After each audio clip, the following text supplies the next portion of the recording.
Ето две на пръв поглед еднакви лодки, като изключим дистанционните. Това е лодка с поставено дистанционно с 100-точков GPS по новата генерация.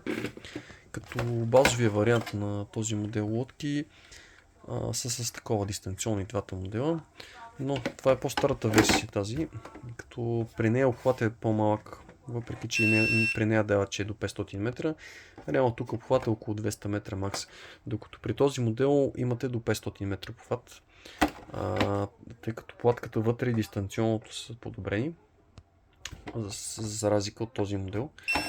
Така, в базовия си вариант тази лодка също се продава с подобно дистанционно. Друга разлика има, че този кош е много по-малък от коша на другата лодка, ето може да ги сравним така един до друг, като са. Тук дистанционно могат да се съберат на практика много дистанционни, докато тук да кажем, ето най-много 2-3 дистанционни да съберем, 2 даже 3 с много усилия, докато тук могат доста дистанционни.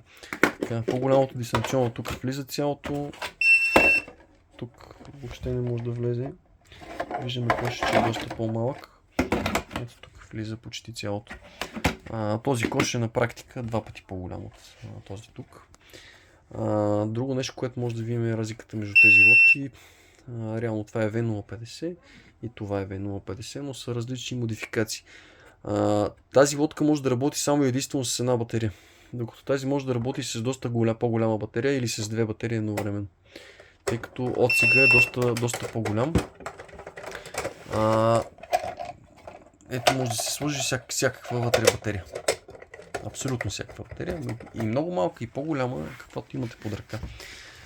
Докато тук единствено малка батерия влиза. Друго нещо, което има като по-съществени прилики, отпред дизайна, това нищо несъществено, че фаровете малко се различават. Но ето, може да обърнем лодките, да видите, има една съществена разлика, когато ги обърнете обратно.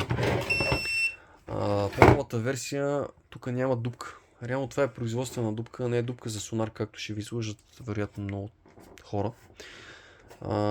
Тази дупка има на всички по-ниски версии в Lightech, тъй като когато в началото правиха отливките за лодките, самата пластмаса се захваща за матрицата именно тук по някакъв начин. И до сега не сме видяли сонар, който точно в тази дупка, без да се налага да се реже пластмасата, да се пили и да се разширява и така нататък, да бъде монтиран. Просто няма такова нещо.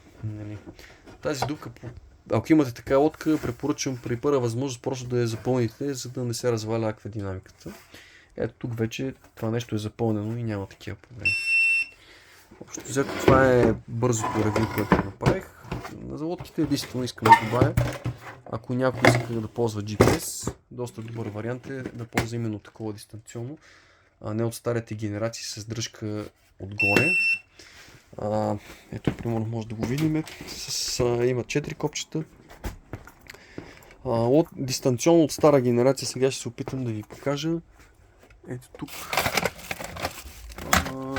Ето това е дистанционно стара генерация, което е от този тип, за този тип лодки, но вече този тип дистанционни с по-малка прецизност на GPS-а, доста по-зле работи GPS с тях. Все пак и това е дистанционно от ниския клас, но в сравнение с по-голямото с дръжката има така значителни подобрения в работата на GPS-а. Общо взето това е, което мога да кажа за лодките. И успех в избора.